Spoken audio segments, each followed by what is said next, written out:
Muito bem. Então, o resgate é o seguinte. Vamos supor que você sai aqui numa meditação e te é solicitado que você volte no ano 1130 na França para resgatar uma pessoa que foi morta na Inquisição. Um exemplo. Tá?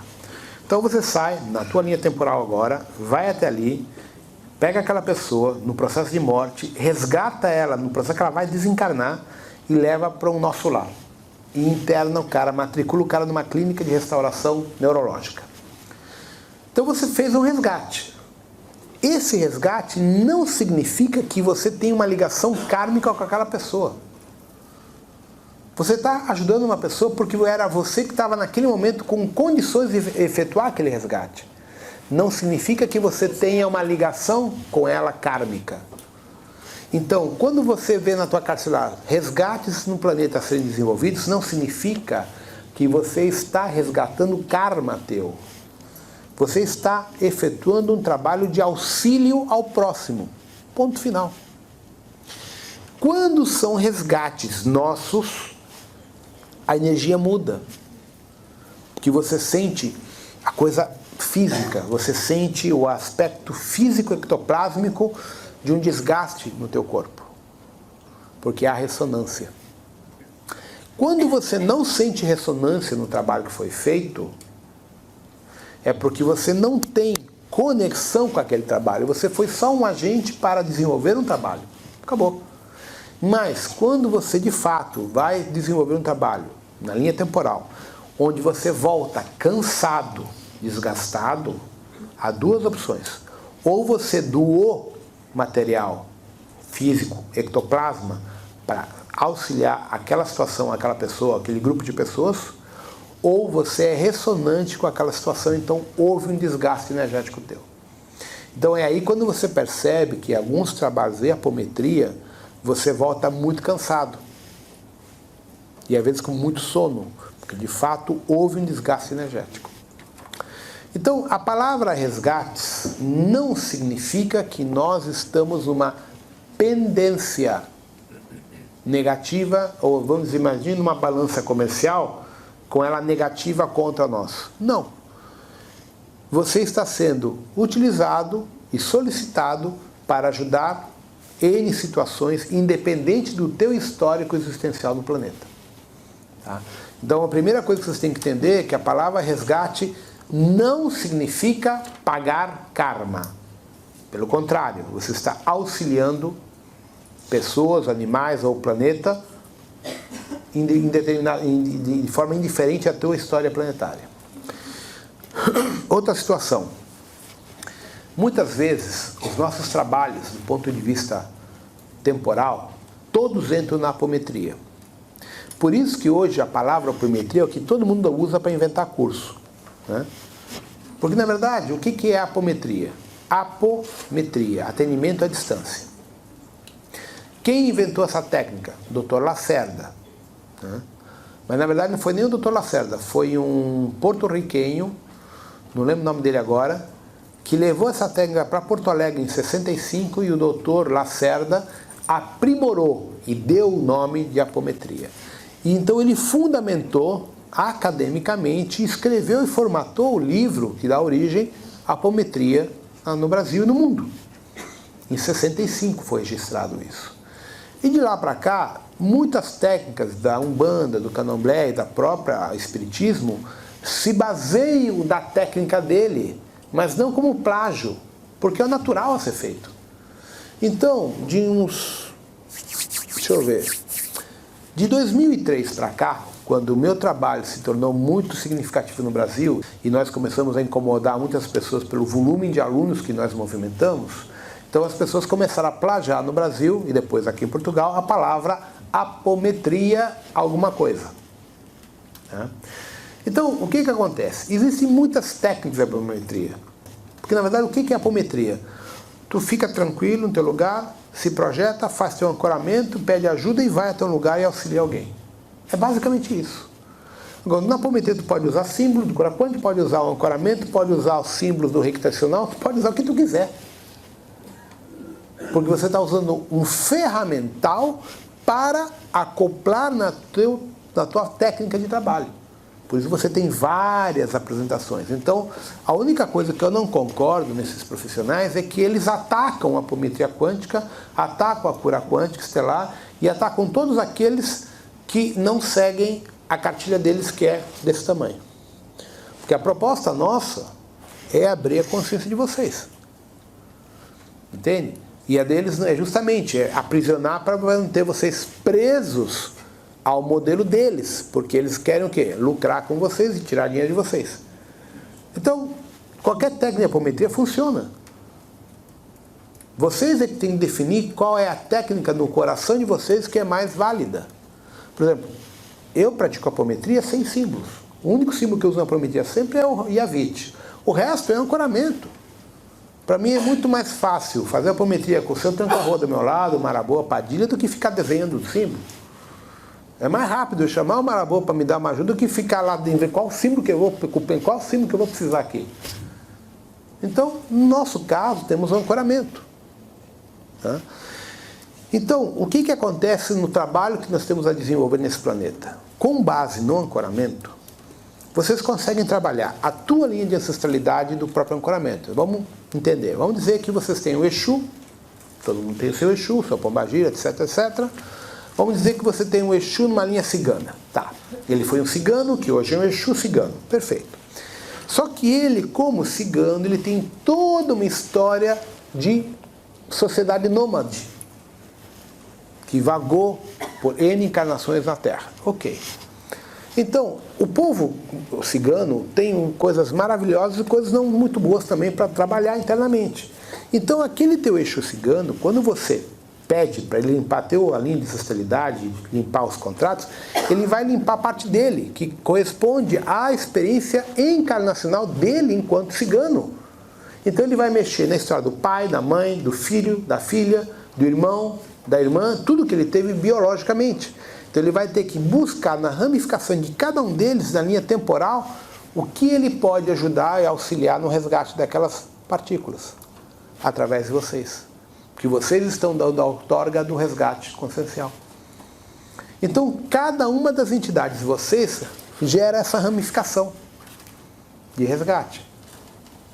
O que vai acontecer até o término do ciclo biológico de vida de vocês?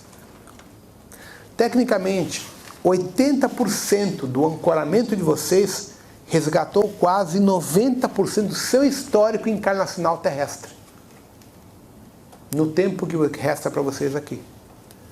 Então esse é um outro fator, porque eles deixam vocês mais tempo encarnados para poder resgatar o maior número de partículas necessárias.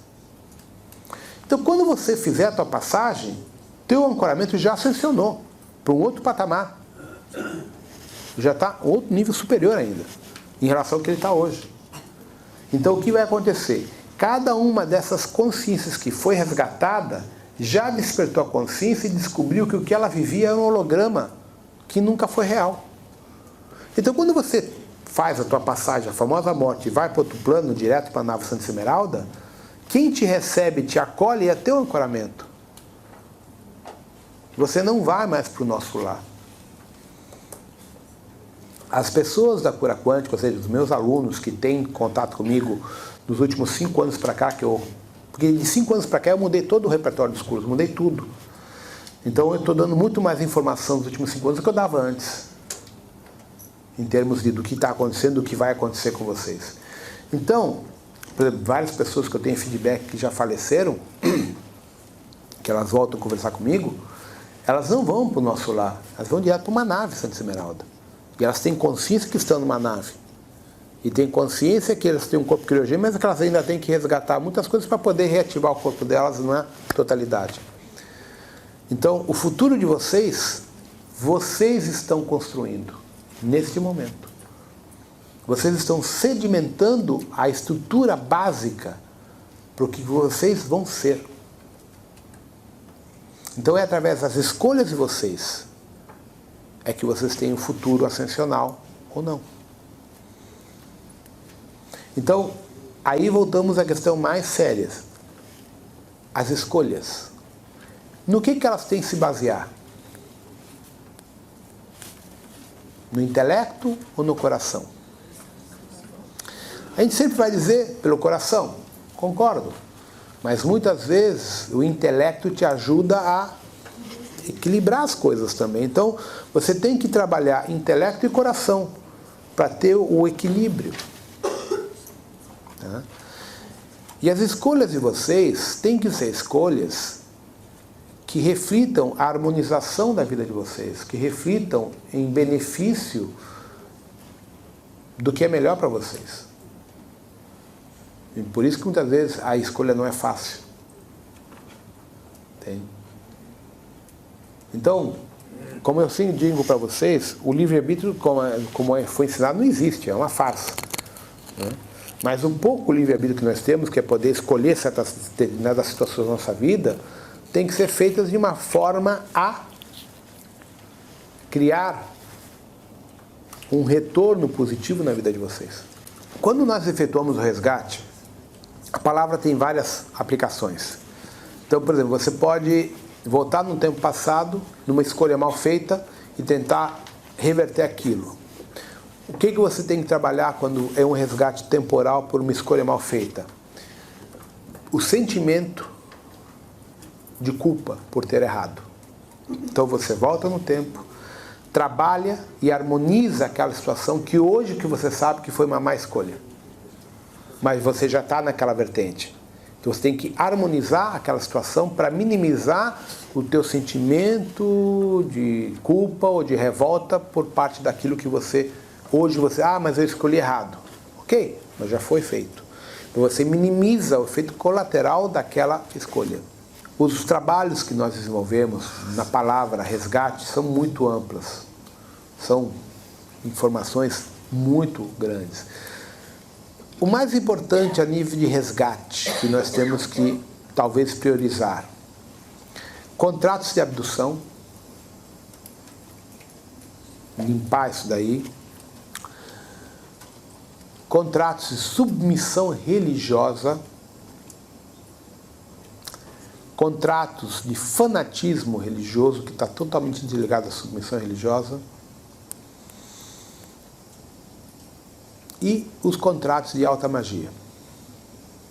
São 4 estruturas que realmente ainda representam significativamente um fardo na nossa caminhada.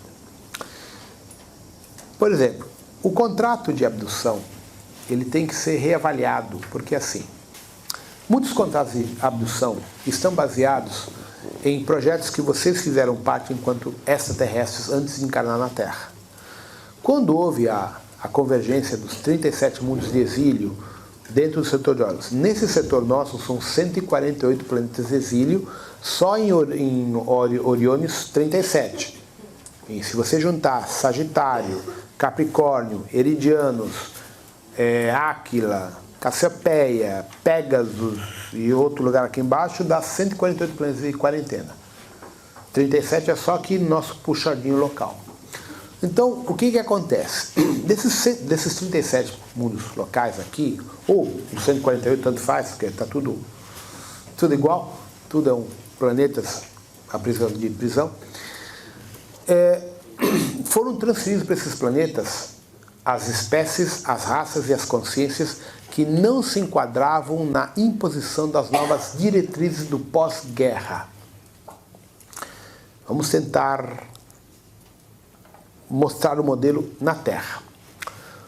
Está se tentando colocar na Terra, na nossa sociedade, a nova ordem mundial, certo? Já sai até nos jornais, até o Papa já falou nisso, até o Obama já comentou. Você já se sabe que é um movimento que realmente está sendo criado para mudar a política internacional. Veja só, eu estou usando a Terra para vocês entenderem como foi formatado os mundos de exílio, para vocês entenderem melhor. Quando a nova ordem mundial for imposta, tá, todos vocês vão fazer parte de um banco de dados no computador, separadas por nível familiar, poder econômico, poder social, poder intelectual e código genético. Se você é branco, loiro, caucasiano, marrom, verde, não importa. vai ter todo um código de informações que vai separar vocês dentro dos genótipos que eles escolheram pelo SGS, dentro dos programas que eles têm lá, para separar. Tá. Então, você vai ter a massa populacional que gera, como sempre, dinheiro e gera movimento, que movimenta a economia mundial, que é a massa de trabalho, que é a base da pirâmide, que é a maior de todas, uma faixa intermediária que controla e administra essa faixa maior, e uma cúpula superior que controla e usufrui disso e tem acesso à parte extraterrestre. O que vai acontecer com as pessoas que não querem se adequar à nova ordem mundial? Vão ter que ir embora. Para onde? África. Talvez um outro lugar na América do Sul, algum outro lugar na Índia, alguns lugares que estão fora do projeto. Esses lugares vão equivaler ao quê? Aos mundos em quarentena.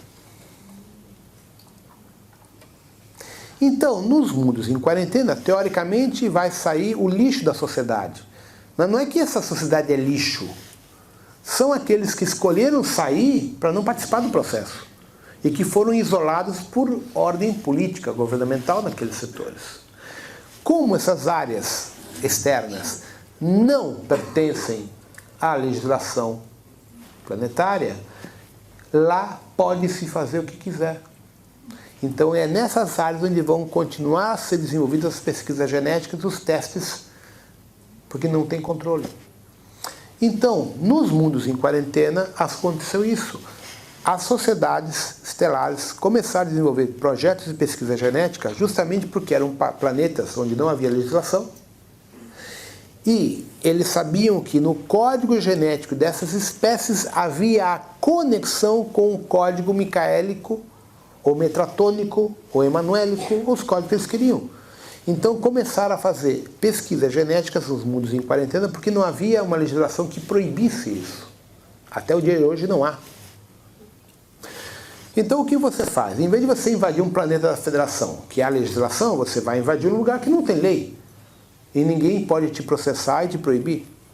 Então você invade os mundos em quarentena ou os mundos que não estão associados às leis da Federação e começa a fazer extração de material genético para tentar estudar a codificação biológica entre o material bariônico e a energia imaterial da alma, estudando a origem do méson, a origem do neutrino e de onde vem a essência da alma e da consciência do nosso espírito. Isso é chamado tecnologia da alma. Até o dia de hoje, os zetas, os retículos, os Dracos e a própria Aliança Galáctica e o próprio Quarto Reich estão inseridos nesse estudo. O que é a alma? O que é a nossa consciência? Como desmembrar a consciência da alma, se elas são totalmente fundidas? Entende? Então, os projetos ou os contratos de abdução, muitos de vocês vieram à Terra para serem abduzidos para poder oferecer o corpo de vocês para dar andamento à pesquisa de vocês. Porque quando vocês entraram nesse projeto, vocês eram extraterrestres. Não estavam humanos. Então, vocês, vou encarnar na Terra, vou ser abduzido, vou levar para o laboratório, tirar sangue aqui, tal, acabou. Isso é como pensa um extraterrestre. É diferente de como pensa um humano encarnado sem consciência estelar. Então, a nossa situação hoje é perante eles exatamente que um animal de laboratório de uma empresa médica, que vai lá, está testando uma vacina num cachorro, gato, o que for. É um animal. Ele está ali para ser usado para ver se aquela medicação funciona ou não funciona. Basicamente isso. Então, se você usa a consciência como humano, é uma puta sacanagem. Mas se você usa uma consciência não humana, um conceito externo, você faz parte de um projeto científico. Muda o contexto. Então o que acontece? Quando você muda a tua consciência, você consegue limpar o contrato e consegue sair dessa jogada. Porque você deixa de ser vítima do processo. Você passa a fazer parte do processo e diz, não, mas eu não me interesso mais, eu não quero mais, não preciso mais passar pelo processo. Então, esse contrato de abdução perde a validade com vocês. Porque a rede cognitiva de vocês já extrapolou, não precisa mais. Cuando tú te colocas como un humano, como víctima, tú no consigues limpiar el contrato, porque estás como víctima. Entonces, tú no eres víctima, tú eres parte del contrato. Entonces tú lo neutralizas como parte integrante del contrato, porque tú lo permitiste. ¿Entiendes? Es cambiar los papeles, cambia los roles y acabó. Entonces no es necesario guerrear con el ET. No lo acepto más, no lo quiero, punto. Te respetan.